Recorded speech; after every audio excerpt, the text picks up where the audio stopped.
हम्दुलिल्लाह या रब्बल आलमीन वस्सलातु वस्सलामु अला ख़ातमिल अंबिया वल मुरसलीन अम्मा बाद फ़अऊज़ु बिल्लाहि मिनश शैतानिर रजीम बिस्मिल्लाहिर रहमानिर रहीम वमा लि अहदिन इंदहु मिन निअमतिन तुजज़ा इल्ला इब्तिग़ाअ वजहि रब्बिहिल आला वलसौफ़ यरदा सदक़ल्लाहुल अज़ीम सुम्मा क़ालल्लाहु तबारक व तआला फ़िल क़ुरआनिल मजीद वल बुरहानिर रशीद वल्लज़ी जाअ बिस्सिद्क़ि व सद्दक़ बिही उलाइका हुमुल मुत्तक़ून आमन्तु बिल्लाहि सदक़ल्लाहुल अज़ीम व बल्लग़ना रसूलुहुन नबियुल करीमुल अमीन इन्नल्लाह व मलाइकतहु युसल्लूना अलन नबी या अय्युहल्लज़ीना आमनू सल्लू अलैहि व सल्लिमू तस्लीमा। दुरूद पाक पढ़ लीजिए। अल्लाहुम्मा सल्लि अला सय्यिदिना व मौलाना मुहम्मदिन व अला आलिहि व अस्हाबिहि व अज़वाजिहि व अहलि बैतिहि व इतरतिहि अजमाइन। इंतहाई इज़्ज़त व तकरीम के लायक ज़ीनत बज़्म सादात किराम मुअज़्ज़ज़ व मुकर्रम उलमा इकराम जुमला उशाकान सहाबा व अहले बैत, अल्लाह रब्बुल इज़्ज़त की फ़ज़ल व तौफ़ीक़ से हम सब आज की इस खूबसूरत बज़्म पाक में शिरकत की सआदत हासिल कर रहे हैं, जिसको अल मुहम्मदी इस्लामिक फ़ाउंडेशन के ज़ेर एहतमाम तरतीब दिया गया है। मैं दुआगो हूँ खल्लाक़ आलम इस फ़ाउंडेशन के जितने भी अराकीन व मेंबरान हैं और जुमला मुआविनीन हैं, अल्लाह करीम सब को कदम कदम पर खैर व बरकत अता फ़रमाए। दोस्तान गिरामी, आज का ये ख़ूबसूरत प्रोग्राम अपनी आबोताब के साथ जारी व सारी है। अवाम अहले सुन्नत की भी कसीर तादाद है और स्टेज पर मेरी मिल्लत के जय्यद उलमा भी तशरीफ़ फरमा हैं और सादात भी तशरीफ़ रखते हैं।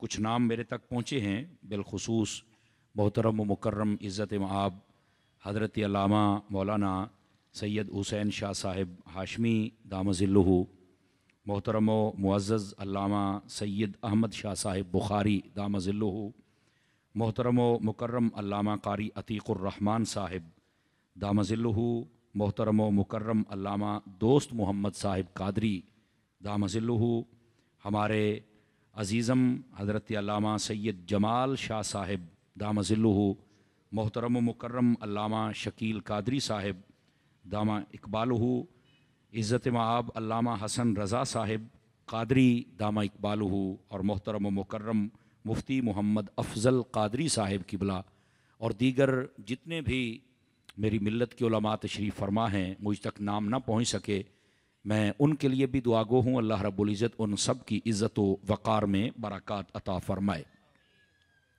दोस्तान गिरामी, क़बल इसके कि मैं बात शुरू करूँ और आप हज़रात समात फ़रमाएँ, जनाब की खिदमतों में गुजारिश है आप तवज्जो रखेंगे ताकि बात करने और सुनने का सुकून भी मिल सके और सुरूर भी मुयस्सर आ सके। हुज़ूर नबी रहमत शफ़ी उम्मत सल्लल्लाहु अलैहि व आलिहि व अस्हाबिहि व बारक वसल्लम, आपकी ज़ात अक़दस पर दुरूद पाक पढ़ने की बड़ी बरकतें हैं। हज़रत सैयदना अबू बकर सिद्दीक़ रज़ियल्लाहु ताला अन्हु, आपने एक मुबारक हदीस शरीफ को रिवायत किया, उसका एक हिस्सा मैं आपकी खिदमत में अर्ज़ करता हूँ। रहमत कौनैन सल्लल्लाहु अलैहि वसल्लम ने इरशाद फरमाया कि उतनी जल्दी पानी आग को नहीं बुझा सकता जितनी जल्दी दुरूद पाक बंदे के गुनाहों को मिटा देता है। इस वास्ते कसरत, मोहब्बत और शौक़ के साथ दुरूद पाक पढ़ना चाहिए। अल्लाह रब्बुल इज़्ज़त मुझे और आप सबको अमल की तौफ़ीक अता फ़रमाए। दोस्तान मुकर्रम, जो आयात बय्यनात पढ़ी हैं उसके सहारे के साथ ही गुफ्तगू को लेकर आगे चलते हैं। चूँकि मैंने जो फ्लेक्सेस थी उसका टाइटल भी देखा तो वो भी ताइदार सदाक़त रज़ियल्लाहु ताला अन्हो आपके हवाले से है, तो मैं चाहूँगा ज़रा आपकी ज़ात अक़दस के हवाले से ही कुछ गुजारिशात आपकी खिदमत में अर्ज़ कर सकूँ। दोस्तान मुकर्रम, अल्लाह रब्बुल इज़्ज़त ने क़ुरआन मजीद बुरहान रशीद में फ़रमाया, वल्लज़ी जाअ बिस्सिद्क़ि व सद्दक़ बिही उलाइका हुमुल मुत्तक़ून, फरमाया और वो जो सच लेकर आए और वो जिन्होंने उस सच की तस्दीक की, फरमाया उलाइका हुमुल मुत्तक़ून, ये सारे के सारे मुत्तकी लोग हैं। इस आयत पाक की तफसीर करते हुए तफसीर कबीर में इमाम फ़खरुद्दीन राज़ी रहमतुल्लाह ताला अलैह आपने लिखा है, दीगर भी अक्सर मुफस्सिरीन ने यही तफसीर फरमाई कि इस आया पाक जब इसका नुज़ूल हुआ तो इसमें यह बयान किया गया कि जो सच लेकर आए और जिसने सच की तस्दीक की, ये सारे मुत्तकी लोग हैं, ये परहेजगार लोग हैं। तो कौन है जो सच लेकर आए और कौन है जिन्होंने सच की तस्दीक फरमाई? तो फरमाया कि इस आया पाक की तफसीर लोगों ने जब हज़रत मौला अली शेर खुदा मुश्किल कुशा रज़ी अल्लाह ताला अन्हु आपसे पूछा तो हज़रत मौला मुर्तज़ा ने खुद जो इसकी तफसीर फरमाई वो ये है, फरमाते हैं कि सच लाने वाले से मुराद नबी पाक सल्लल्लाहु अलैहि वसल्लम है और सच की सबसे पहले तस्दीक करने वाले से मुराद हज़रत अबू बकर सिद्दीक है। यह हज़रत मौला मुर्तज़ा ने खुद इरशाद फरमाया। लेकिन यहां पर यह याद रहे, चूंकि अहले सुन्नत का स्टेज है, हमारे यहां खैंचा तानी नहीं है और जो खैंचा तानी में आता है वो फिर फारिग हो जाता है, वो फिर सुन्नी नहीं रहता है। बाज़ रिवायात इस बात पर भी शाहिद हैं और वजाहत करती हैं कि सबसे पहले जिसने कलमा पढ़ा, रिवायत के लफ्ज़ हैं अव्वलु मन अस्लम मिनर रिजाल व हुवा अबू बकर, फरमाया जिसने सबसे पहले कलमा पढ़ा वो अबू बकर है। इसी तरह एक रिवायत में जिसने सबसे पहले कलमा पढ़ा वो हज़रत अली हैं और एक रिवायत में जिसने सबसे पहले कलमा पढ़ा वो हज़रत खतीजा है रज़ी अल्लाह ताला अन्हा और एक रिवायत में हज़रत ज़ैद बिन हारिसा का नाम भी आता है। तो अब ये चार रिवायतें हैं, अगर ततब्बो तलाश की जाए तो ये चार रिवायतें बनती हैं जिसमें यह मौजूद है कि सबसे पहले कलमा इन हजरात मुक़द्दसा ने पढ़ा है। तो अब ये चार हैं, तो किसने पहले कलमा पढ़ा है? अब कोई एक ही होगा ना जिसने पहले पढ़ा है, तो बाकियों की नफी हो जाएगी। लेकिन हकीकत यह है कि इसको उलमा की जुबान में कहते हैं तत्बीक देना। तत्बीक का मतलब ये होता है कि बात को इस अंदाज से समझाया जाए कि हर किस्म का इतराज भी उठ जाए और किसी का इनकार भी ना हो और बात भी समझ आ जाए। तो अब जब इसको तत्बीक देते हैं तो तत्बीक सबसे पहले किसने दी? ये इमामुल आइम्मा सिराजुल आइम्मा कश्फुल गुम्मा हजरत सय्यदी व सय्यदुना नुमान इब्न साबित हजरत इमाम आज़म अबू हनीफा रज़ी अल्लाह ताला अन्हु, आपने सबसे पहले इसकी तत्बीक दी और इसी को उलमा कुतुब में दर्ज फरमाते आए। वो फरमाते हैं कि इस बात को समझना यूं चाहिए कि बालिग मर्दों में सबसे पहले कलमा हजरत अबू बकर सिद्दीक ने पढ़ा है, बच्चों में सबसे पहले कलमा हजरत मौला मुर्तज़ा अलीउल मुर्तज़ा ने पढ़ा है, औरतों में सबसे पहले कलमा हजरत खदीजतुल कुबरा ने पढ़ा है और गुलामों में सबसे पहले हजरत ज़ैद बिन हारिसा ने कलमा पढ़ा है। यह है इसकी। अब देखिए, इनकार भी नहीं हुआ, बात भी समझ आ गई और यह भी पता चल गया कि कलमा किसने किस वक्त पढ़ा है। बात समझ आ गई आप हज़रात को? तो ये अहले सुन्नत का स्टेज है, यहां खैंचा तानी नहीं है, यहां स्कोरिंग पॉइंट नहीं होते, लेकिन बात की जो हकीकत है उसको खोल कर लोगों के सामने बयान कर दिया जाता है।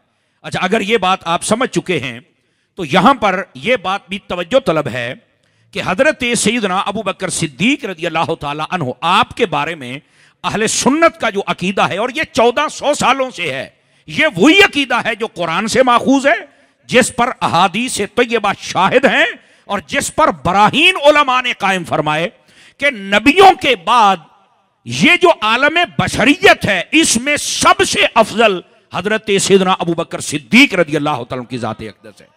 ये याद रख लीजिए। इसी वास्ते अफदलुल बशर बअदल अंबिया बित्तहकीक अबी बकर सिद्दीक ये जुमला बोला जाता है। इसका मतलब है कि यह बात तहकीकी तौर पे साबित हो चुकी है कि नबियों के बाद बशरों में सबसे अफजल अगर किसी हस्ती का मकाम है, सिर्फ इसी उम्मत में नहीं, आदम अलैहिस्सलाम से लेकर क़यामत की सुबह तक जितने लोग आएंगे उन सब में नबियों के बाद अगर सबसे ज्यादा किसी का रुतबा है तो वह हजरत अबू बकर सिद्दीक का रुतबा है। ये याद रख लीजिए, ये अकीदा अहले सुन्नत है और ये तयशुदा मसला है। इसके अंदर जो नकब लगाता है वो सुन्नी नहीं रहता है, ये याद रख लीजिए। चूंकि ये जरूरियात अहले सुन्नत का मसला है। एक होता है जरूरियात दीन, जैसे कि अल्लाह को मानना, रसूलों को मानना, फरिश्तों को मानना, नबियों को मानना, जन्नत को मानना, दोज़ख को मानना, क़यामत को मानना, हशर और नशर को मानना, ये सब जरूरियात दीन में से मसाइल हैं। इनमें से अगर किसी का बंदा मुनकिर हो जाए तो बंदा काफिर हो जाता है। और एक है जरूरियात अहले सुन्नत, जैसा कि हजरत अबू बकर सिद्दीक को पहला खलीफा मानना, हजरत अबू बकर सिद्दीक को सबसे अफजल मानना। आवाज बहुत कमजोरों वाली है आप हजरात की, समझ आ रही है? नबी पाक सल्लल्लाहु अलैहि वसल्लम की 4 बेटियां मानना, नबी पाक सल्लल्लाहु अलैहि वसल्लम की अहले बैत में नबी पाक की बीवियां भी मानना, बेटियां भी मानना, बेटे भी मानना, और जिन पर सदका और ज़कात हराम है उन्हें भी मानना, यह सब जरूरियात अहले सुन्नत में है। जो इनका इनकार करता है वो सुन्नी नहीं रहता है। इसी तरह जरूरियात अहले सुन्नत में है कि नबी पाक सल्लल्लाहु अलैहि वसल्लम के लिए अल्लाह की अता से इल्म गैब मानना। आवाज कमजोरों वाली है यार, इतनी ठंड हुई नहीं कराची में जितनी आप महसूस फरमा रहे हैं। इस बात को समझ लीजिए। ये बड़ी जल्दी में आपके सामने सबक बतौर खिदमत अर्ज कर रहा हूं मेरे अजीज। ये नबी पाक अलैहिस्सलाम को अल्लाह की अता से बाइख्तियार मानना, जिसको हम मुख्तार कुल कहते हैं। समझ आ रही है? ये जरूरियात अहले सुन्नत में है। जो इन चीजों को नहीं मानता वो सुन्नी नहीं है। Are you understand? बात समझ आ रही है आप हज़रात को? तो ये जो अफजलियत सिद्दीक़ अकबर का मसला है, ये भी जरूरियात अहले सुन्नत में से है। ये याद रख लीजिए। और ये जो कुरान मजीद की आयत तय्यबा है, अगर इसको देखा जाए, वल्लज़ी जाअ बिस्सिद्क़ व सद्दक़ बिही उलाइका हुमुल मुत्तक़ून, और इसकी तफसीर जो मौला अली ने फरमाई, अगर उसे भी देखा जाए तो यह बात वाज़ेह होती है कि हजरत अबू बकर सिद्दीक रज़ी अल्लाहु अन्हु आपका क्या मकाम और रुतबा है। और फिर दूसरी बात, कुरान मजीद की एक आयत है जिसमें अल्लाह ने फरमाया इन्ना अक्रमकुम इंदल्लाहि अत्काकुम। ये जो आयत तय्यबा है, अगर आप इसका पिछला हिस्सा भी पढ़े ना तो फिर आपको समझ आएगी। ये जो कबीले वाले थे ना, ये एक दूसरे पर तफाखुर किया करते थे, और उसके जरिए से ये एक दूसरे के साथ बसा औकात मोहब्बत वाला रिश्ता रखते थे, बसा औकात नफरत वाला रिश्ता रखते थे कि ये फलां कबीला है इसे इज्जत करो, ये फलां है इसे नफरत करो। अल्लाह ने कुरान मजीद में फरमाया व क़बाइल लितआरफू, लोगों ये कबीले ये तकब्बुर करने के लिए नहीं है, ये फखर के लिए नहीं है, ये एक दूसरे को ऊंचा नीचा दिखाने के लिए नहीं है। फरमाया ये तुम्हारी पहचान के लिए है कि तुम किस शाख से हो। समझ आ रही है? ये कुरान मजीद में है। और फिर उसके बाद फरमाया कि अगर ये फखर करने के तो फिर फखर वाली बात है कौन सी? तो फरमाया इन्ना अक्रमकुम इंदल्लाहि अत्काकुम। फरमाया अल्लाह के नजदीक सबसे ज्यादा मकाम और रुतबे और इज्जत और फखर वाला वो बंदा है जो अल्लाह से सबसे ज्यादा डरने वाला होता है। समझ आई? अत्काकुम, ये इसमें तफसील का सीगा। एक होता है मुत्तकी परहेजगार, एक होता है अत्का जो सबसे ज्यादा डरे। जो अल्लाह से सबसे ज्यादा डरता है वो सबसे ज्यादा अफजल होता है। ये जो लफ्ज़ अत्का है, ये नबी पाक के सहाबियों के बारे में किसी एक सहाबी के बारे में नहीं, अगर है तो हजरत अबू बकर सिद्दीक के बारे में है। आप कहेंगे कहां है? आप पढ़े कुरान मजीद का 30वां पारा, फरमाया वसायु जन्नबुहल अत्का। फरमाया ये जो अत्का है ना, जो अबू बकर है, इसको जहन्नुम से अल्लाह हमेशा हमेशा के लिए दूर रखेगा। तो फरमाया अल्लाह की बारगाह में सबसे इज्जत वाला वो है। तवज्जो ये मेरे बेटे इधर आओ, इधर बैठो, आके आ जाओ, आ जाओ, आ जाए भाई, इधर आए, बैठे मेरे बेटे जो खड़े, इधर आ जाए, मोबाइल जेबों में डालिए। ओ बह जा मेरा पुत्र थल्ले, बह जा थल्ले। अगर आपने अपनी बातें करनी है तो मैं यहां से जनाब 1500 किलोमीटर सफर करके क्यों आया हूं। आप जरा मेरी तकरीर सुने मेरे भाई, जरा बोलिए सुभान अल्लाह प्यार के साथ। आप ही खामोश हो जाए मेरे अजीज, मुझे बता दें क्या, मैं उसको रोक देता हूं। आप तवज्जो रखिए जरा प्लीज, गिरामी कदर हजरात। तो ये अत्काकुम, ये लफ्ज बता रहा है अल्लाह की बारगाह में सबसे इज्जत वाला वो बंदा है जो अत्का होगा। तो अत्का कौन है? अबू बकर है, तो इज्जत वाला भी अबू बकर है। तो बाज लोग पता क्या कहते हैं, नहीं ये हम कौन होते हैं ये तरतीब देने वाले, हम कौन होते हैं फजीलत देने वाले, हम कौन होते हैं नंबर देने वाले। तो मैंने कहा तू देगा तो मार भी तो खाएगा ना, तू है ही कुछ नहीं, तू है क्या के नंबर देगा? नंबर देगा या खुदा देगा या मुस्तफा देगा। और मेरे खुदा ने भी नंबर दे दिया, मेरे मुस्तफा ने भी नंबर अता फरमा दिया। तो जब अल्लाह ने नंबर दे दिया तो अब काहे को तेरे पेट में दर्द होता है? तो अब तो मानना कि अत्का वो सबसे अफजल है। और अत्का कौन है? अबू बकर है। समझ आ रही है? कुरानी दलील है। अगर समझ आ जाए तो अफजलियत सिद्दीक अकबर का मसला समझ आ जाता है। बल्कि यहां पर सुनिए, बुखारी शरीफ में है, आका करीम सल्लल्लाहु अलैहि वसल्लम आपने फरमाया मुरू अबा बकर फलयुसल्लि बिन्नास। फरमाया अबू बकर को हुक्म दो कि वो नमाज पढ़ाए। अब ये लोग समझते हैं कि शायद ये एक बात थी जो हो गई, नहीं, इसके कुछ पहलू हैं। अगर आप तवज्जो करें तो सुनाऊं आपको सारे पहलू, अगर आप गौर फरमाएं तो। इसका पहला पहलू यह है कि नबी पाक सल्लल्लाहु अलैहि वसल्लम ने फरमाया मेरे मुसल्ले पर मेरे हुक्म से कोई खड़ा होगा और मेरा हुक्म है अबू बकर खड़ा हो जाए। और यहां पर वो लोग भी तवज्जो फरमाएं जो रूहानी और सियासी खलीफे की एक वंड कर देते हैं कि नहीं इससे मुराद ये था, इससे मुराद ये था। मैंने कहा ये मुराद तुझे को बावला हो गया कि रात बैठे बैठे तुझे ख्वाब आ गया, तुझे किसी ने बता दिया? नबी पाक अलैहिस्सलाम ने जिसको मुसल्ला दिया है, क्या आप समझते हैं कि उसको रूहानियत नहीं दी? उसकी रूहानियत थी तभी तो पहले मुसल्ला दिया है। ये खिलाफत बातनिया तो पहले है भाई। हमारे नजदीक ये नहीं कि वो 2 दिन पहले मिल गई और ये 2 दिन बाद मिल गई, नहीं नहीं, हमारे नजदीक सब कुछ इकट्ठा मिला है। तवज्जो नहीं फरमा रहे आप हजरत जी। ठीक हो गया, पंजाबी भी बोल लेते हैं, लेकिन मैं कराची में बैठा हूं, मुझे उर्दू बोलने तो दें। थोड़ा सा सुभान अल्लाह फरमाए तो हो सकता है हल्की हल्की पश्तो भी बोल लूंगा, लेकिन आप चुप बैठे हैं तो अब क्या बोलूंगा भाई, क्यों हजरत जी? तो इस वास्ते मुझे तो अब काफी सारी बोलियां आती हैं, मुझे कोई मसला नहीं है, लेकिन आपकी खामोशी जो है ये तो आप मुझे कुछ और दर्द दे रही है। आप जरा गौर फरमाएंगे तो मैं आपको सबक सुना सकता हूं। बोलिए जरा प्यार के साथ, जो मसला है जरा इसको समझिएगा। नबी पाक सल्लल्लाहु अलैहि वसल्लम आपने जब मुसल्ला अता कर दिया तो रूहानियत में सबसे आगे थे, तो तभी अता फरमाया ना भाई। और अगली बात, इसका एक पहलू यह है, अगर समझ में आ जाए तो आज भी अल्लाह के जितने वली हैं वो जब रूहानी तौर पर किसी को कुछ देते हैं ना, तो उसे ये नहीं कहते कि हम तुझे कह रहे हैं कि ये हुकूमत एक शहर की ले लो तो ये हमारी खिलाफत है, नहीं। वो कहते हैं ये तस्बीह है, ये हमारा मुसल्ला है, इसी को कहते हैं सज्जादा नशीन। सज्जादा मुसल्ले को कहते हैं, जाए नमाज को कहते हैं, नशीन ऊपर बैठने वाला। तो वो रूहानियत में ही अपना जानशीन बनाते हैं। तेरा पीर जानशीन बनाए तो वो पहले उसका रूहानी खलीफा बनता है, जिसको मुस्तफा बनाए तो वो कैसे नहीं बन गया भाई? बताना मुझे जरा, तवज्जो है कि कोई नहीं आप सभी हज़रात की? तो ये मसला तो यही हल हो जाता है। और रही बात दूसरी, वो भी समाअत फरमा लीजिए। हजरत सैयदना अबू बकर सिद्दीक रज़ी अल्लाह तआला अन्हु, आपके बारे में जब फरमाया कि आप नमाज पढ़ाएं लोगों को, मेरा हुक्म है अबू बकर से फरमाइए, तो आप बुखारी शरीफ पढ़ ले, मुस्लिम पढ़ ले, उसमें लिखा है हजरत उम्मुल मोमिनीन अम्मा आयशा सिद्दीका तो ये बताहिरा रज़ी अल्लाह तआला अन्हा, उन्होंने फरमाया मेरे वालिद नरम दिल हैं, शायद मुसल्ले पे खड़ा ना हो सकें, हुजूर आप हुक्म न दें। तो नबी पाक सल्लल्लाहु अलैहि वसल्लम ने फरमाया सवाहिब यूसुफ न बनो, यानी उन औरतों की तरह मशवरे न दो, मैं नबी हूं, मैं मशवरा। हजरत अम्मा आयशा सिद्दीका अपने ताई जितना नॉलेज था आप सही फरमा रही थी, पर मेरे मुस्तफा जानते थे अबू बकर जैसा कोई हो तो मुसल्ले पे आए ना। मेरे नबी तो ये देख रहे थे, वो अपनी जगह पे बात सही फरमा रही थी। गिरामी कदर हजरात, अब जरा यहां पर यह सवाल भी है कि हजरत अम्मा आयशा पाक ने यह मशवरा क्यों दिया? आप समझती थी कि नबी पाक बीमार थे उन दिनों में, ये जो बीमारी थी ना, ये नबी पाक के कदम चूमने के लिए आई हुई थी।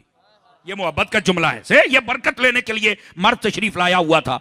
तो आपको जब कहा ना मुसल्ले पर, तो जाहिर सी बात है ये एक बड़ा तकलीफ दे अमल होता है। किसी का उस्ताद बीमार हो जाए तो शागिर्द को कहे कि बंदा पढ़ा मुझे, वो कहता यार मेरा उस्ताद बीमार हो गया, उसके दिल में एक बड़ी रिक्कत होती है। तो फरमाया अबू बकर तो नबी के बारे में ये बर्दाश्त नहीं ना फरमाते। ये मोहब्बत का नुक्ता था बीच में जो हजरत अम्मा आयशा बयान फरमा रही थी। इसका यह मतलब नहीं था कि वो बात मानना नहीं चाहती थी। अब समझ आ रही है? लेकिन नबी पाक ने क्या फरमाया? फरमाया किसी और का मैं हुक्म नहीं दे सकता। या रसूल अल्लाह क्यों नहीं दे सकते? जरा गौर से सुनिएगा। ये जिनको होता है ना बुखारी शरीफ में नहीं है, मैंने कहा बुखारी मुस्लिम सारी पढ़ ले, चलो सियासता सारी पढ़ ले, तेरा मसला हल हो जाएगा। नबी पाक ने फरमाया 3 मरतबा ला ला ला के लफ्ज इरशाद फरमाए। फरमाया अबू बकर के अलावा मैंने हुक्म नहीं देना। क्यों? फरमाया या बल्लाहो वल मुस्लिमूना इल्ला अबा बकर। फरमाया अबू बकर के अलावा ना अल्लाह मानेगा ना मुसलमान मानेंगे, अगर मानेंगे तो अबू बकर के लिए सारे मानेंगे। अब बात समझ आइए आप सभी हजरात को? यह दूसरा पहलू। अब तीसरा पहलू समाप्त फरमाइए।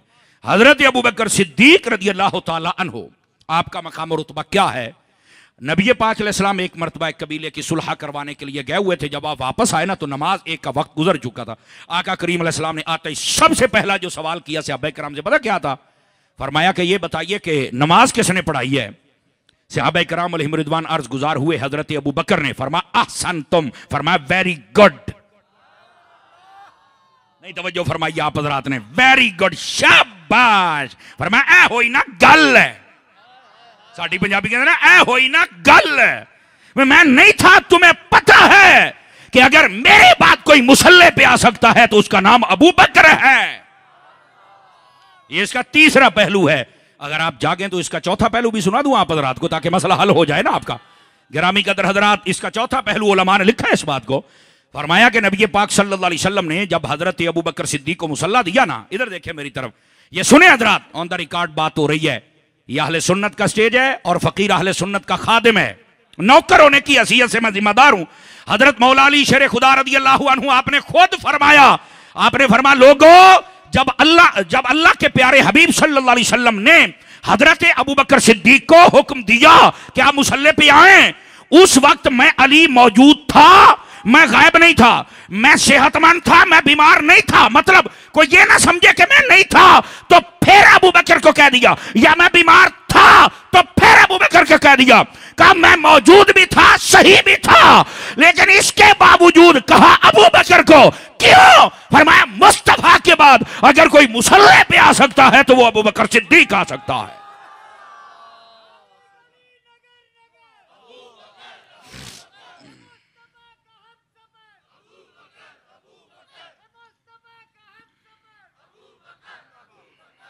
तवज्जो है भाई साहब हज़रात की? आवाज कमजोरों वाली है, 5 किलो का सर अकदस हिलाते हैं, जरा छोटी सी जुबान भी हिलाइए थोड़ा सा। फ्रंट सीटों वाले ज्यादा साथ देंगे तो मुझे लुत्फ आ जाएगा, ठीक है? गिरामी कदर हजरात, अब जरा इसका मैंने चौथा पहलू सुनाया, जाग रहे हैं तो 5वां पहलू भी सुनाऊं इसका। मसला जो कड़ी से कड़ी मिलाते जाएंगे तो मसला हल होगा ना हमारा। मौला अली ने इस बात को वादे फरमा दिया। और अगली बात, ये बात गौर से सुनिए, मदारिज नबुवा में शेख मुहक्किक ने लिखा, मैं अहले स्टेज की भी तवज्जो चाहता हूं, बिलखुसूस सादात की, और यहां जितने सादात बैठे हैं सहीहुल अकीदा सैयद बैठे हुए हैं, समझ आ रही है? जिनको पता है अकीदे की हर चीज का उसके मुताबिक अकीदे पर भी अमल है, फिर यहां बैठे हुए हैं, इसलिए मैंने इनकी तवज्जो चाहिए। हजरत सैयदना अबू बकर सिद्दीक रज़ी अल्लाह ताला अन्हु, आपने हजरत मौला अली शेर खुदा रज़ी अल्लाह ताला अन्हु आपसे जब फरमाया कि ये सारे लोग, ये इब्ने असाकिर में सैयदी आला साहब ने फतावा रज़विया शरीफ में लिखा, फरमाया कि ये मुझे कह रहे हैं कि तुम हमारे इमाम बनो, खलीफा बनो, तो कहा ये क्यों कहते हैं? फरमाया इसलिए कि नबी पाक ने मुझे अपने होते हुए मुसल्ला अता फरमाया। तो मौला अली ने फरमाया सही ही तो कह रहे हैं, इस जुमले का लुत्फ लीजिए, सही तो कह रहे हैं। और अगली बात, तो हजरत अबू बकर सिद्दीक कहने लगे, इसमें 2 चीजें उलमा ने बयान फरमाई। पहली, फरमाया कि फिर ऐसे है, इमामत के फराइज मैं सर अंजाम देता हूं, दीनी मसले मैं देखूंगा, उमूर सल्तनत आप देखें। हजरत मौला मुर्तजा उठे, आप आओ ना, ये भी कभी हजरत अली की बात बयान करो ना, लेकिन कौन बयान करेगा? ये पिलपला नहीं, TTS वो बयान करेगा। और वो क्या है? हजरत मौला अली उठे और उठ के ऐसे कहा, अपना हाथ बढ़ाइए, हाथ में हाथ दे के कहने लगे, ए अबू बकर, अगर मेरे दीन का इमाम तू बन सकता है तो मेरे दुनिया का इमाम भी तू ही बनेगा। और दूसरी बात जो शेख मुहक्किक ने लिखी वो ये है, फरमाया कद्दबका रसूलुल्लाह सल्लल्लाहु अलैहि वसल्लम या अबा बकर फमनिल्लज़ी युअखिरुका। इसका तर्जमा सुन के जरा चस आ जानी चाहिए पंजाबी में, मैं जैसे कहता हूं। मौला अली कहने लगे, ऐ अबू बकर, तुझे मुस्तफा ने आगे किया है, माने को जमिया ही नहीं जरा तेनू पीछे कर छड़े। फरमाया आपको कोई पीछे नहीं कर सकता है, क्योंकि आपको मुस्तफा ने मुसल्ले पर आगे कर दिया हुआ है। ये शेख मुहक्किक रहमतुल्लाह ताला अलैह आपने लिखा है। और तवज्जो है गिरामी कदर हज़रात, इस मसले को समझें। और फिर इसका मैंने 5वां पहलू बयान किया, जाग रहे हैं तो ख्वाजा की छठी का छठा पहलू भी बयान करूं इसका। कल चांद नजर आ जाएगा, उम्मीद थी कि आ जाएगा, लेकिन कल मेरे ख्वाजा का चांद नजर आ जाएगा। समझ आ रही है? अल्लाह करीम खैर बरकत अता फरमाए। अजीदान मुकर्रम, आप इसका छठा पहलू सुनिए। नबी पाक सल्लल्लाहु अलैहि वसल्लम ने जब मुसल्ला अता फरमाया तो ये अफजलियत की भी दलील है। अच्छा, इसका मतलब ये नहीं था कि मुसल्ला दिया तो अफजल हुए, नहीं, अफजल थे इसलिए मुसल्ला दिया। ये भी सुन लीजिए भाई, ये वादे करना था। तो आप कहेंगे इसमें क्या दलील है? ये उलमा ने लिखा है, फरमा देखिए, मेराज की रात जब मस्जिद अक्सा थी, सारे नबी वहां मौजूद थे, तो सारे ही मकाम और रुतबे वाले थे, इसमें कोई दूसरी राय नहीं है, ठीक है? नफ्से नबूवत में सभी बराबर थे, तो अब कोई तो अफजल होना था। तो अफजलियत की वहां पर जो दलील बनाएगी वो क्या थी? फरमाया कि इनकी जमात करवाई जाए और इमाम बनाए। किसे? फरमाया जो सबसे अफजल है। कौन? फरमाया मेरे हबीब हैं। आप जरा गौर से सुनिएगा सुन्नी हजरात, अगर समझ आ जाए, जहां सब एक मकाम और रुतबे वाले हूं, उनमें से जब मुत्तफिका तौर पर किसी को मुसल्ला दिया जाए, वो उनका इमाम बन जाए, तो वो सबसे अफजल होने की भी दलील होती है। ये वाज़ेह करना मकसूद होता है। मेराज की रात नबी सारे शानों वाले थे, लेकिन जब मुस्तफा मुसल्ले पे गए तो वाज़ेह हो गया ये इमामुल अंबिया है। और जब सारे सहाबा और अहले बैत एक मकाम और रुतबे वाले सहाबियत के नफ्से सहाबियत में जमा थे, इनकी इमामत के लिए मेरे मुस्तफा ने जब अबू बकर को सबका इमाम बना दिया तो बता दिया, जैसे वहां इमाम बनकर वाज़ेह कर दिया कि मैं इमामुल अंबिया हूं, यहां अबू बकर को आगे करके मैंने बता दिया कि अबू बकर सबसे अफजल है।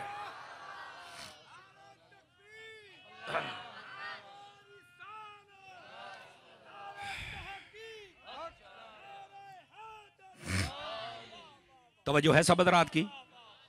भाई तवज्जो है सब हज़रात की? बुलंद आवाज़ से सुभान अल्लाह फरमा लीजिए प्यार के साथ जरा। ये 6 पहलू मैंने आपके सामने रखे। अल्लाह के फजल से अगर आपको याद रहेंगे तो इस मसला अफजलियत में और हजरत अबू बकर सिद्दीक के मुकद्दम होने में आपको शक नहीं होगा अल्लाह की रहमत से। समझ आ रही है? वो फिर अलग बात है कि तमाम सहाबा और अहले बैत उन्होंने फिर इस बात को वाज़ेह भी किया। हजरत अब्दुल्ला बिन उमर क्या कहते हैं? कहते हैं हम नबी पाक के जमाने में यही शुमार करते थे कि नबी के बाद जो सबसे अफजल है वो अबू बकर है और फिर हजरत उमर है। तो नबी पाक सल्लल्लाहु अलैहि वसल्लम, इसको उलमा बैठे हैं, नबी पाक जब सुनते थे तो आप इसका उनको ये नहीं कहते थे कि तुम गलत कह रहे हो, ना ना ना ना ना ना। तो आका करीम अलैहि सलाम का कुछ ना कहना इसको हदीस सुकूती कहते हैं। समझ आ रही है? तो अगर ये आ जाए तो फिर ये तो हदीस है। तवज्जो नहीं फरमाई? वैसे नबी पाक अलैहि सलाम की हदीस उठा ले, तरतीब है ही यही जो मैं आपको सुना रहा हूं। इसके अलावा तरतीब नबी पाक अलैहि सलाम ने अतारी फरमाई। कोई भी बात होती थी तो आका अलैहि सलाम अपने बाद हजरत अबू बकर सिद्दीक का नाम लिया करते थे। ठीक है? अब यहां पर तीसरी बात मौला अली शेर खुदा ने खुद इरशाद फरमाया। आप फरमाते हैं जो मेरी शान को बढ़ाए और अबू बकर उमर की शान को घटाए, फरमाया झूठे बंदे की सजा दूंगा। कितनी? फरमाया 80 कोड़े। तो मौला अली ने भी इस मसले को वाज़ेह फरमाया। तवज्जो है कि कोई नहीं आप सभी हजरात की?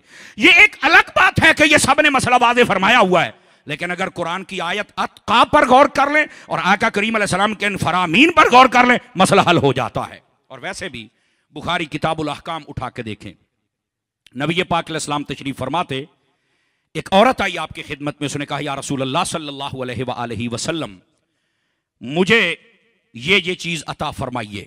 जैसे कहीं जंग होती थी या माल आता था तो वो लेने के लिए आते थे। आका करीम अलैहिस्सलाम ने फरमाया कि इतने दिनों के बाद आना। उसको 5 दिन 10 दिन 15 दिन 20 दिन जितना भी टाइम दिया होगा, ये रिवायत में मैंने नहीं पढ़ा, बस फरमाया कि बाद में आके ले जाना। उसने कहा ठीक है आका। वो ना बाहर गई, जरा गौर से सुनिएगा। वो जब बाहर गई ना तो औरत ही उसके दिल में ख्याल आया कि अगर मैं फिर आऊं और आका करीम अलैहिस्सलाम पर्दा फरमा जाएं, आखिर अल्लाह से मुलाकात तो करनी है ना, तो फिर मैं किसके पास आऊंगी? ये मेरा हक मुझे कौन देगा? हुजूर ने कह दिया मेरा हक तो हो गया। गौर कीजिएगा, यहां मैंने अकीदा अहले सुन्नत भी बयान करना, स्टेज से आखिरी बंदे तक हर बंदा तकड़ा हो जाए, ये बात ऐसी है। तो कहा ये मेरा हक कौन देगी? वो ना दोबारा वापस आई। इमाम बुखारी ने बैन सुतूर लिखा है, फल मुराद बिहल मौत। फरमा उसकी मुराद मौत थी कि हुजूर अगर आप पर्दा कर जाएं तो आपने तो मुझे फरमा दिया है, पर ये मुझे मेरा हक कौन देगा?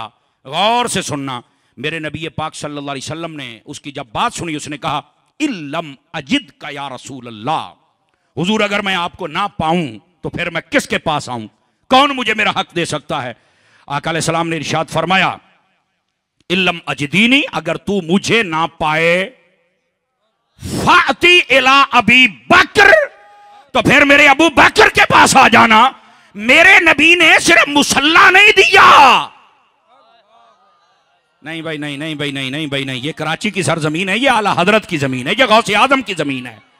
यहां के लोगों को जागना चाहिए ना। मैंने क्या सिर्फ मुसल्ला देकर, मुसल्ले वाले मसले नहीं जो कहते हैं जाहिरी और है बातनी और है, मैं कहा तकड़ा हो। समझ आ रही है? पहले मुसल्ला दिया, बातिन भी हो गया, अभी ये जाहिर का हुक्म भी लग रहा है। फरमाया फिर तू अबू बकर के पास आ जाना। और यहां जुमला सुनिएगा, औरत है गैर, पता नहीं कौन है, मैंने नहीं पढ़ा। फरमाया तुझे तेरा हक अगर दे सकता है तो मेरे बाद अबू बकर दे सकता है। मैंने कहा मेरे नबी को इतना एतमाद है अबू बकर पर कि ये किसी का हक नहीं खाएगा। जब ये गैर औरतों का नहीं खाता, सैयदा ज़हरा का हक कैसे खाएगा? तवज्जो है कि कोई नहीं आप सभी हजरात की? सादात उलमा ने शाबाश दी, अल्लाह इनको जज़ाए खैर अता फरमाए। बात समझ आई है? तो मैंने कहा जब ये गैर औरतों के लिए नबी इतना मोहतमद समझते हैं, तवज्जो नहीं फरमा रहे आप हजरात? तो फिर सैयदा खातून जन्नत का हक कैसे खा गया? खुदा का खौफ कर। नबी ने जिस जिस का हक बता दिया था, अबू बकर ने उसका हक उसे पहुंचा दिया है। समझ आ रही? जो जो बता दिया अबू बकर, उससे आगे पीछे नहीं हुए।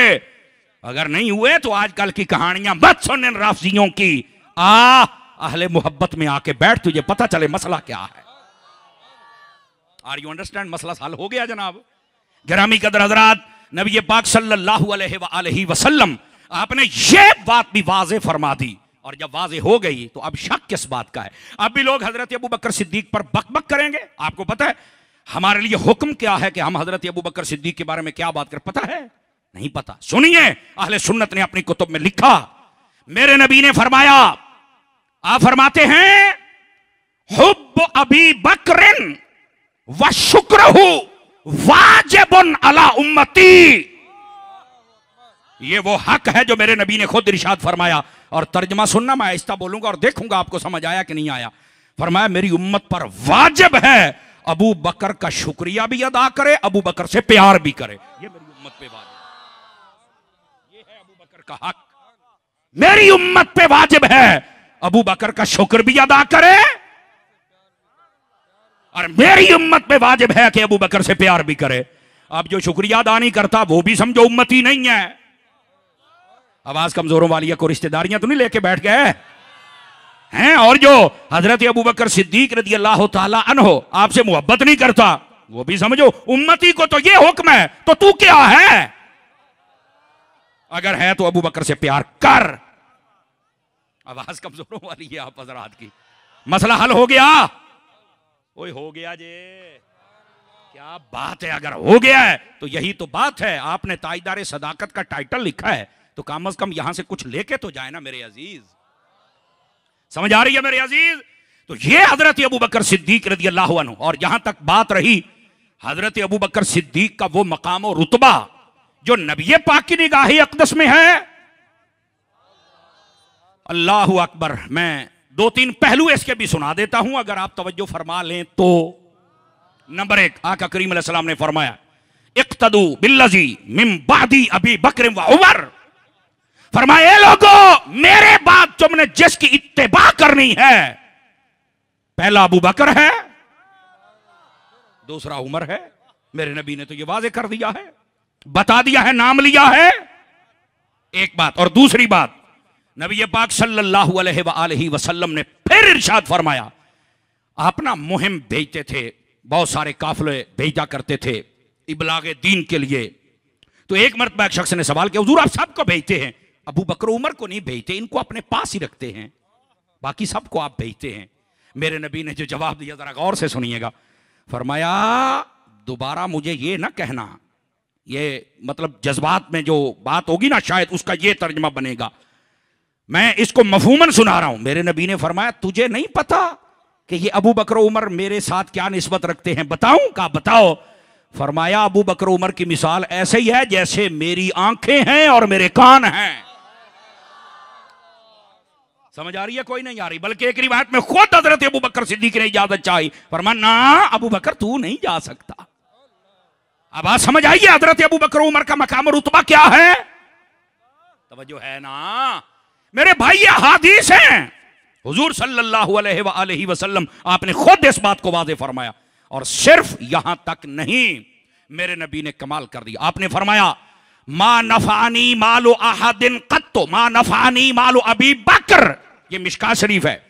और अगर बाकी हादीस देखें तो वहां मा नफानी मालो अहदिन मा नफानी मालो अबी बकर, वहां कत्तो का लफ्ज नहीं है। तर्जमा यह बनता है, फरमाया ये लोगों, मुझे किसी के माल ने उतना फायदा न दिया जितना अबू बकर सिद्दीक तेरे माल ने मुझे मुस्तफा को फायदा दिया है। बात समझ आइए आप हज़रात को? तो यहां पर मैं एक छोटी सी बात करता हूं, अल्लाह करके आपको समझ आ जाए। बसा औकात ये भी ना बदअकीदगी फैलाई जाती है, नहीं नबी और वली किसी को कोई नफा नहीं दे सकते। तो मैंने कहा तू तो कहता है नबी और अली नफा नहीं दे सकते। नबी और ये बात लोगों ने किताबों में लिखा, जिसका नाम मोहम्मद या अली हो वो किसी को नफा नहीं दे सकता। तो मैंने कहा यहां तो अबू बकर का माल भी नफा दे रहा है। अब हंस कमजोरों वाली है आप हज़रात की। तो मेरा ख्याल है ये तो मिनट सेकंड के अंदर इनके अकीदे की तो हर्षल लिपटी और गई बाढ़ में। नहीं तवज्जो फरमा रहे आप हज़रात, ठीक है? तो फरमाया और यहां पर मैं एक बात बताऊं, ये जामिया तिर्मिज़ी में रिवायत मौजूद है, अगर आप थकान महसूस नहीं कर रहे तो सुना दूं ये रिवायत भी। गिरामी कदर हज़रात, नबी रहमत शफी उम्मत सल्लल्लाहु अलैहि वसल्लम आपने इरशाद फरमाया, और बड़े गौर से सुनने वाली बात है, और इस रिवायत को रिवायत करने वाले का नाम सुनते ही आप खुश हो जाएंगे, क्योंकि हम जलने वाले नहीं ना, हम तो खुश होने वाले हैं। इस रिवायत को रिवायत करने वाले का नाम हजरत मौला अली है। क्या है? मौला अली है, शेर खुदा है, मुश्किल कुशा है, दामाद मुस्तफा है, ज़ौज ज़हरा है, ताजदारी हल्लता है। ये हजरत मौला अली शेर खुदा रज़ी अल्लाहु अन्हु, आप इस हदीस मुबारका के रावी हैं। और आप क्या फरमाते हैं, इधर देखिए, आका करीम अलैहिस्सलाम ने मुबारक हाथ उठाए और दुआ मांगी, रहमल्लाहु अला अबा बकर, फरमाया अबू बकर पे रहमत फरमा मेरे अल्लाह। तवज्जो नहीं फरमा रहे, अबू बकर पर रहमत फरमा। क्या याद आ गया था कि हजरत अबू बकर पर रहमत फरमा? आगे तीन बातें इरशाद फरमाई और बड़े गौर से सुनने वाली हैं। नंबर एक, फरमा ज़व्वजनी इब्नतहू, अबू बकर के लिए दुआ इसलिए कर रहा हूं कि उसने अपनी बेटी का निकाह मेरे साथ किया था। हजरत उम्मुल मोमिनीन अम्मा आयशा सिद्दीका तय्यबा ताहिरा रज़ियल्लाहु ताला अन्हा, समझ आ रही है?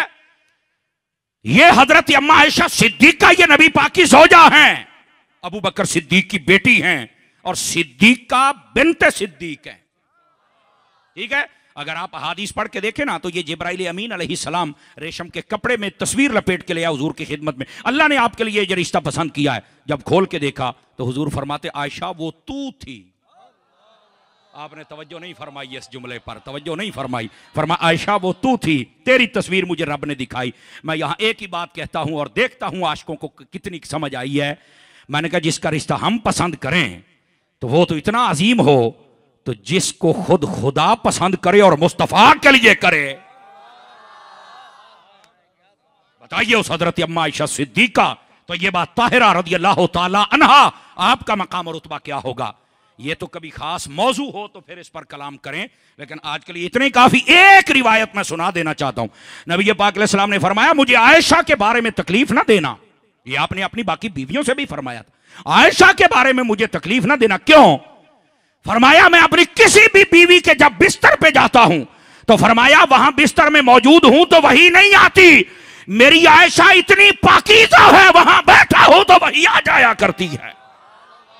ये मकाम और रुतबा है, ये बस इनकी फजीलत है, ये इनकी शान है जो नबी पाक ने खुद इरशाद फरमाई है। इससे बाकियों की नफी नहीं होती पाकीज़गी और तहारत की, लेकिन नबी पाक ने जो खुद इरशाद फरमाई वो खासियत तो है ना।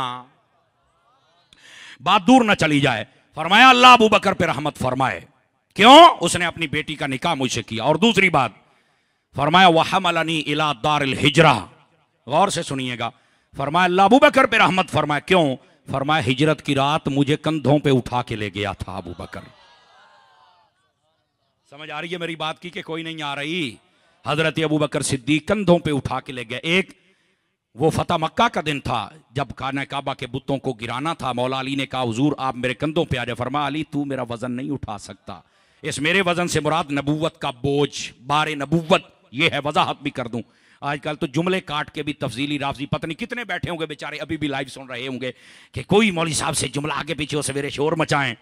मैं कह एडी जल्दी तू शोर नहीं मचाएगा, मेरा साईं इलियास कादरी है, एडी जल्दी तू शोर नहीं मचाएगा।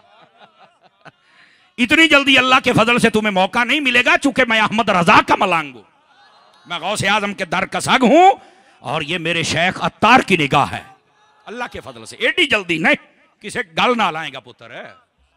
ओ बैठे हो, तगड़े होके बैठिए जरा, ताकि अगली बात भी सुनाऊं आप हजरात को। गिरामी कदर हजरात, फरमाया कि मुझे उठा के ले गया। जब अबू बकर सिद्दीक ने कहा हुजूर मैं उठा के ले जाऊं, आपने ये नहीं फरमाया कि जब अली नहीं उठा सकता तो तू कैसे उठा? फरमा हाँ उठा लो। यहां से ही समझ आ जाती है कि हजरत अबू बकर सिद्दीक का क्या मकाम और रुतबा है, क्या फजीलत है, क्या अजमत है, क्या शान है, क्या शुजात है, क्या कुव्वत है। इसी वास्ते तो मौला अली फरमाते हैं अशजाउन्ना से अबू बकर, फरमा लोगों में जो सबसे ज्यादा बहादुर है वो हजरत अबू बकर सिद्दीक है। ये आपने खुद इरशाद फरमाया। दोस्ताने गिरामी, बात दूर जा रही है, 2-3 बंदे मोबाइलों में लगे हुए हैं, निकलिए जरा मेरी बात सुनिए मेरे भाई, बहुत जरूरी बात आपकी खिदमत में गुजारिश के तौर पे पेश कर रहा हूं। तीसरी बात क्या थी?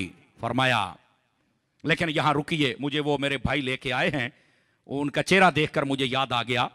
मुझे कहते थे कि थोड़ा गारे सौर की बात भी हमें सुना देना ताकि जो दिल है ना जरा खुश हो जाए। तो सुनने का इरादा है आप हजरात का?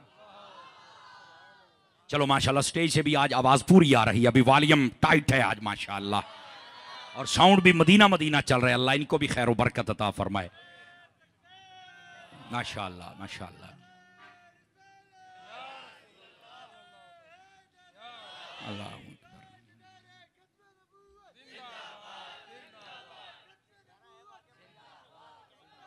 अल्लाहु अकबर। चलो जी, यहां तकड़े होके लब्बैक का नारा लगाओ, तकड़े होके जरा।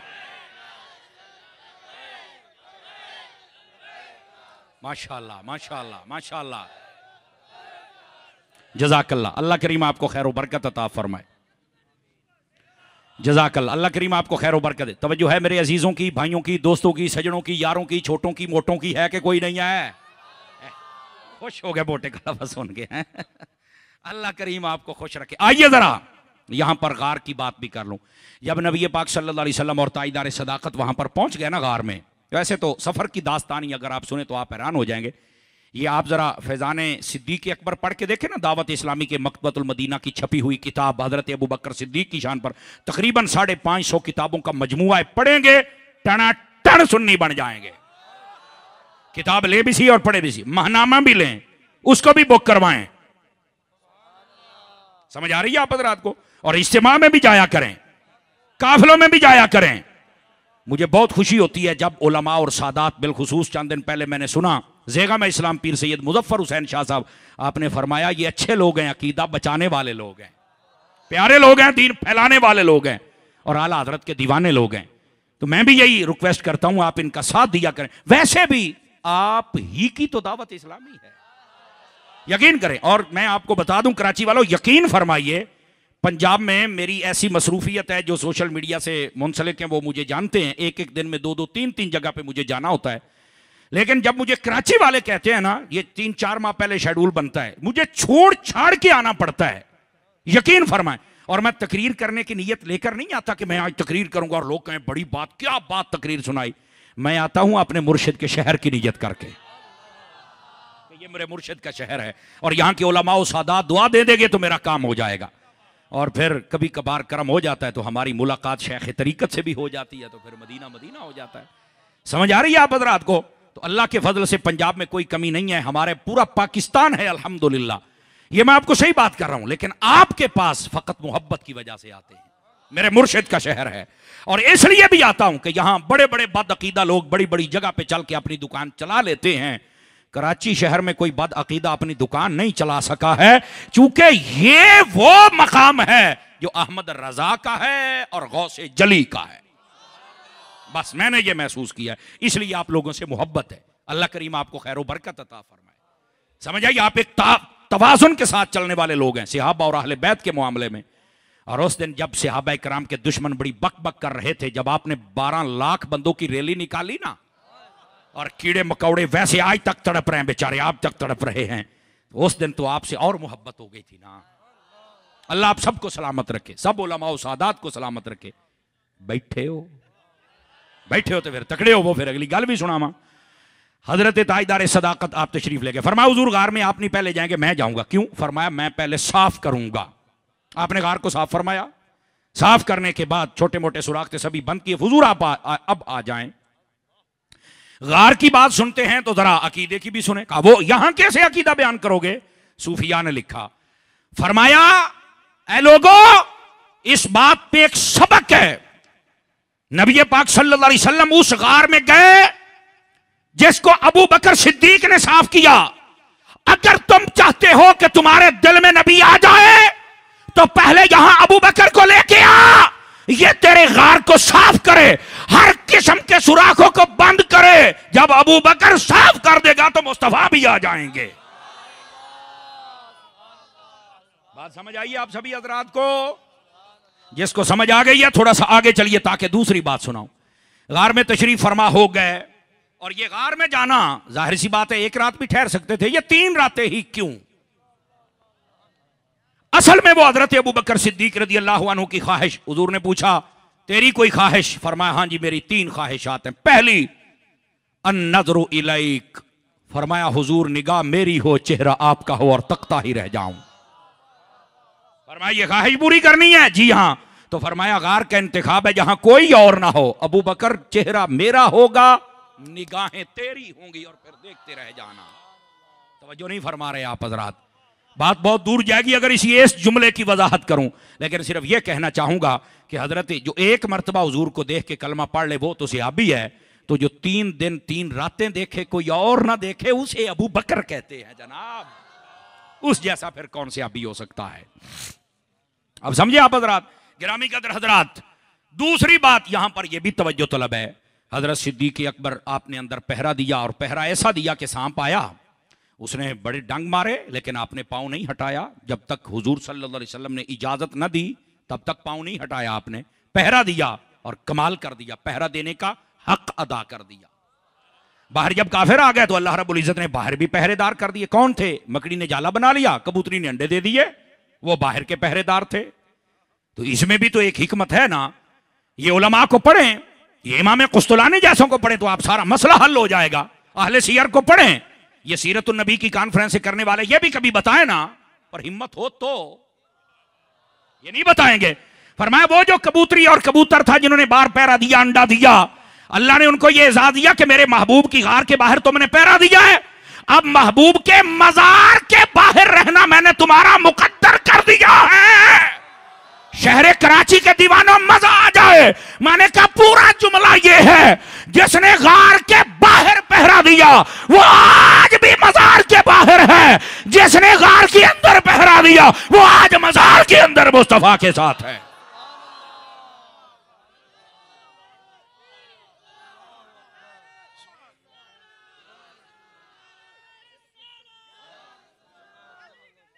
जज़ाकल्लाह, जज़ाकल्लाह मेरे अजीज।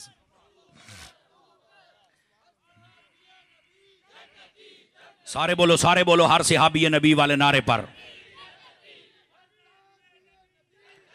जज़ाकल्लाह। अल्लाह करीम आपको खैर बरकत अता फरमाए। ओए चस आइए कि कोई नहीं आई है। अल्लाह अकबर। पीछे मौलाना साहब ने आवाज लगाई, फरमा रहे दिल खुश कर दिता जे, बस मोल पूरा हो गया जे अल्लाह के फजल से। गिरामी कदर हजरात, ये है मकाम ताजदार सदाकत। और ये अभी गार की बात है, अगर आप थोड़ा सा गौर करें तो एक बात और आपकी खिदमत में अर्ज कर सकता हूं, अगर आप जागें तो। आप गार की बात छिड़ी है तो अल्लाह अकबर, उलमाए तफसीर ने इस बात को लिखा है। तवज्जो, ये फैजान सिद्दीक अकबर पढ़ लें, उसके अंदर भी पूरी तखरीज के साथ लिखा हुआ है ये मसला। तवज्जो नहीं हो रही, आप दाएं बाएं देख रहे हैं, मेरा टाइम तो नहीं पूरा हो गया? अच्छा अच्छा अच्छा अच्छा, घंटा तो हो गया मेरा ख्याल है। आप घंटे पे अलार्म लगाया हुआ था आपने? अभी शुरू हुआ है। हजरत शाह साहब फरमा रहे अभी शुरू हुआ है। तो लो जी तुसी भी जरा मारो हाँ सलफ अपने आप, मैं फिर तुहानू अगली गल सुनावां। ध्यान कीजिए मेरे अजीज, मेरे भाई, मेरे बुजुर्ग, मेरे सज्जन, मेरे यार, मेरे दोस्त, गिरामी कदर हजरात। हजरत अबू बकर सिद्दीक रज़ी अल्लाह तआला अन्हु, आप गार में थे। आपने ना जब वो काफिर चले गए, सारा मसला हो गया, आपने पूछा या रसूल अल्लाह सल्लल्लाहु अलैहि वसल्लम अगर काफिर अंदर आ जाते तो हम किधर जाते? तवज्जो करना और बड़े गौर से सुनने वाली बात, अगर आ जाते तो हम किधर जाते? नबी पाक सल्लल्लाहु अलैहि वसल्लम ने जो बात कही ना, अब मैं आपको कहूं कि बोलो, गौर करो, ऊंचा बोलो, तो मैं समझूंगा कि ये जुमले की कदर नहीं हो रही। और मुझे ये पता है आप कदरदान लोग हैं, आप खुद ही कदर करेंगे। सुनिए इस बात को। मेरे नबी ने फरमाया अबू बकर अगर वो इधर से आते ना, हुजूर ने ऐसे इशारा किया गार के, इधर से आते तो हम इधर से चले जाते। यूं जब कहा, अबू बकर कहते हैं पहाड़ फट गया, बीच में एक रास्ता बन गया, सामने मुझे दरिया नजर आने लग पड़ा, बीच में कश्ती लगी हुई अकेली खड़ी थी। फरमाया काफिर इधर से आते, रब ने इंतजाम कर दिया था, हम यहां से निकल जाते इनके आते। अल्लाह अकबर। क्यों भाई, मजा आया कि कोई नहीं आया? आप हजरात, हुजूर ने सिर्फ यूं फरमाया, ये ऐसे किया, ऐसे बस। फरमाया सारा पहाड़ फट गया, बीच में से रास्ता बन गया, बिल्कुल लगता था दरिया किनारे साथ है और कश्ती एक खड़ी है जो हमारे इंतजार में। फरमाया अगर इधर तो हम इधर निकल जाते थे, गाली को आंख वाला तेरे जौबन का तमाशा देखे। अंधे को क्या नजर आए, दीदा कोर का तर्जमा कर लूं हजूर। अंधे को क्या नजर आए वो क्या दे, लफ्ज दीदा कोर के हैं। गिरामी कदर हजरात इस मसले को समझिए, ये है अबू बकर। ठीक है, अब जरा आ जाइए, यहां पर भी एक नुक्ता है, अगर आपको समझ आ जाए तो। फरमाया अगर काफिर इधर से आते, अगर आते, मैं हजरात उलमा की तवज्जो चाह लेता हूं, सादात की, तो हम यूं चले जाते। मतलब क्या है? फरमाया कि गार में थे नबी और अबू बकर, अगर काफिर आते तो नबी भी चले जाते, अबू बकर भी चले जाते। पता चला जिस दिल में नबी और अबू बकर हो वहां कुफ्र नहीं होता। जब कुफ्र आ जाए ना नबी रहता है ना अबू बकर रहता है। अल्लाह अकबर, समझ आई है? अल्लाह अकबर।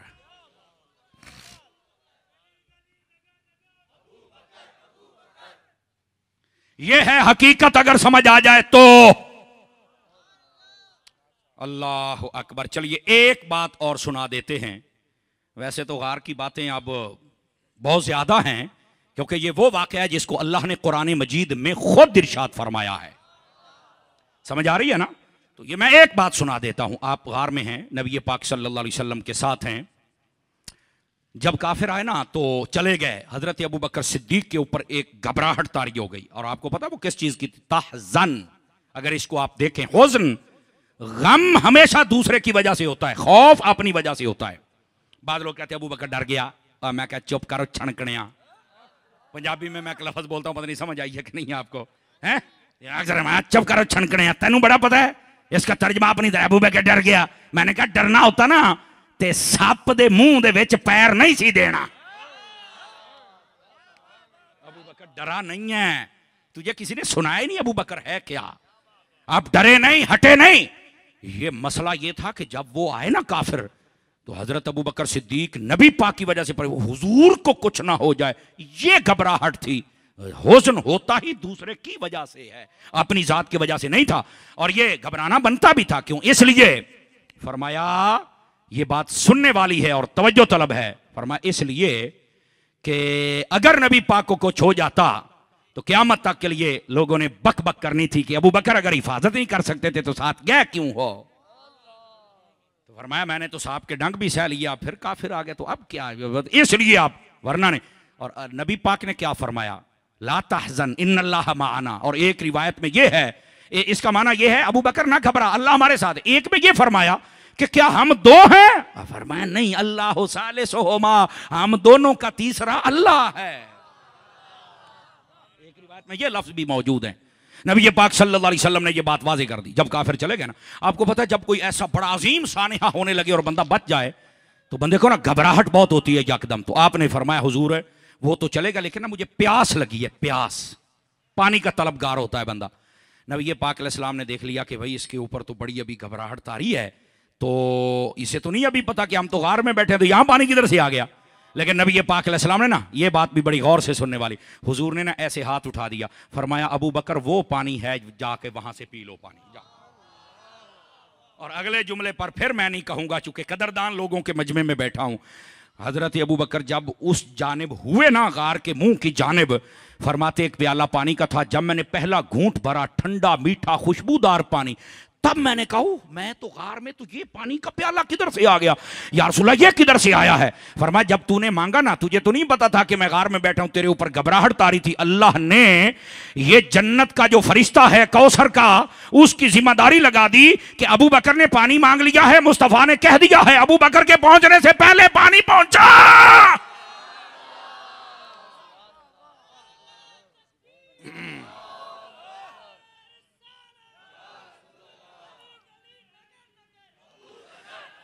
गौर से सुनिए, गौर से सुनिए, ताकि अगली बात भी आपको सुना सकूं। अभी बात नहीं खत्म हुई है। फरमाया अल्लाह ने ये चश्मे का निजाम जारी कर दिया, फरिश्ते को भेज के तेरे लिए पानी का एहतमाम कर दिया। हजरत अबू बकर सिद्दीक रोने लग पड़े। ये हम सब के लिए लम्हा फिक्रिया। अगली बात गौर से सुनना है, अगर नहीं है तो लम्हा फिक्रिया, है तो मदीना मदीना। या रसूल अल्लाह, अल्लाह की बारगाह में मैं अबू बकर का इतना मकाम है कि ये करम हो गया? जवाब सुनिएगा। फरमाया है अबू बकर, अल्लाह की बारगाह में तेरा ये मकाम है, अगर कोई बंदा 70 नबियों के बराबर आमाल करे और उसके दिल में तेरा प्यार न हो, अल्लाह उसे जन्नत न देगा। जन्नत उसे मिलेगी जिसमें दिल में अबू बकर तेरा प्यार होगा। ये हैं ताजदार सदाकत हजरत अबू बकर सिद्दीक रज़ी अल्लाह अन्हु। बात बहुत दूर चली गई, जरा वापस पलटिए, तवज्जो है सब हज़रात की। फरमा अल्लाह अबू बकर पे रहमत फरमाए। क्यों? इसलिए कि उसने अपनी बेटी का निकाह मुझसे किया, इसलिए कि मुझे उठाकर हिजरत की रात अबू बकर लेके गया है। और तीसरी बात क्या थी मेरे नबी ने जो फरमाई, आका करीम अलैहिस्सलाम इरशाद फरमाते हैं वातका बिलालम मिन मालिही, फरमा अबू बकर पे अल्लाह रहमत फरमाए इसलिए कि उसने मेरे बिलाल को अपने माल से खरीद कर आजाद फरमा दिया था। ये 3 बातें। अब जब ये मौलानी फरमाते, फिर नबी पाक ने फरमाया रहमल्लाहु अला उमर, अल्लाह उमर पे रहमत फरमाए। मैंने कहा या रसूल अल्लाह सल्लल्लाहु अलैहि वसल्लम उस्मान के लिए दुआ? जी हां, क्यों? सुनिए क्या फरमाया, यकूलुल हक। ये वो बातें अगर समझ आ जाए ना तो आज हजरत उमर का मकाम भी समझ आ जाएगा। फरमाया मेरा उमर जब भी बोलता है सच और हक बोलता है, कभी गलत नहीं बोलता है। तो जिसके हक पर होने पर मोहर मुस्तफा लगाएं, उस उमर के खिलाफ भी कीड़े मकौड़े बातें करेंगे? कमाल वाली बात है। और मेरे नबी ने फरमाया इन्नी ला अंजुरु इला शयातीनिल जिन्न वल इंस कद फर्रू मिन उमर, फरमाया मैं देख रहा हूं जितने शैतान हैं वो इंसानों में हूं या जिन्नों में। जिन्नों में शैतान होते हैं, इंसानों में भी होते हैं। फरमाया जितने शैतान हैं मेरे उमर से भागते। आज तक शैतान की हजरत उमर से नहीं बनी। बहुत कमजोरों वाली आवाज आई है, बहुत कमजोरों वाली आवाज आई है। आज तक शैतान की हजरत उमर से बंदे के पुत्र की बनी है, इंसान के बच्चे की बनी है हजरत उमर से, और इंसान के बच्चे हजरत उमर को मानते हैं। अब ये दूसरी बात, फिर नबी पाक अलैहिस्सलाम ने फरमाया वह इनकानल हक को बुर्रा, फरमाया अगरचे जो हक होता है वो कड़वा होता है, मेरा उमर हक बोलता है, सच बोलता है। और इसी रिवायत में आगे लफ्ज ये भी हैं, फरमाया बसा औकात ऐसे हक पे डट जाता है कि लोग छोड़ते हैं तो छोड़ जाएं, उमर रास्ता हक का नहीं छोड़ता है। फिर मौला अली फरमाते मेरे नबी ने हाथ उठाया तो दुआ फरमाई रहमल्लाहु अला उस्मान। देखो भाई 4 यारों का जिक्र इकट्ठा आ रहा है और तरतीब देखो, पहला अबू बकर है, दूसरा उमर है और तीसरा उस्मान, उस्मान गनी रज़ी अल्लाह। फरमाया हुजूर इनके लिए दुआ करें। जी क्यों? फरमाया तस्तहयीहिल मलाइका, फरमाया जिससे फरिश्ते हया करें उसे उस्मान कहते हैं, और मैं अपने उस्मान के लिए दुआ कर रहा हूं। और फिर फरमाया रहमल्लाहु अला अलिया, फरमाया या अल्लाह अली पर रहमत फरमा। क्यों?